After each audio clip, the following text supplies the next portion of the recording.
बाप प्रभुते उसके नाम से आमीन। मसीह में आप सबकी सलामती हो। पाशका के चौथे हफ्ते का हफ्ता 27 अप्रैल और आज पाक मां कलीसिया मुकद्दसा मरियम हमेशा कुंवारी की याद में ईद मना रही है। आज की पहली तिलावत रसूलों के अमाल और उसका 13वां बाब। और ज़रूर है कि हम गैर कौमों की तरफ मतवज्जा हों। ज़बूर 97 है, जमायती जवाब है, इस ज़मीन की तमाम हदूद ने हमारे खुदावंद की निजात देखी है, या हालेलुया है। नारा हम्द है, मसीह मुर्दों में से जिंदा किया गया, अब वो फिर मरने का नहीं। मौत को उस पर अब कोई अख्तियार ना रहा। आज की अंजील मुकद्दस यूहन्ना की अंजील और उसके 14वें बाब में से ली गई है। जिसने मुझे देखा उसने बाप को देखा है। अजीज भाई और बहनों, आज की पहली तिलावत जो रसूलों के अमाल में से ली गई है, मुकद्दस पौलुस रसूल और बरनबास की ईमान की गवाही, अंजील की मनादी, खुदावंद यीशु मसीह के जिंदा होने की गवाही को वो यहूदियों के सामने पेश कर रहे हैं। और लोगों ने एक बड़े हजूम की शक्ल अख्तियार की है और वो खुदावंद की बातें सुनने के लिए उनके पास आ चुके हैं।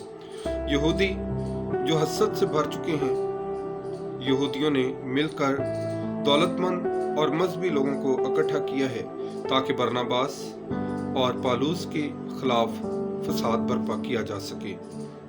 पालूस जो है और बरनबास जो है, ये गवाही ईमान के साथ दे रहे हैं। ये ईमान से लबरेज और जज्बात से ईमान की गवाही देते हैं।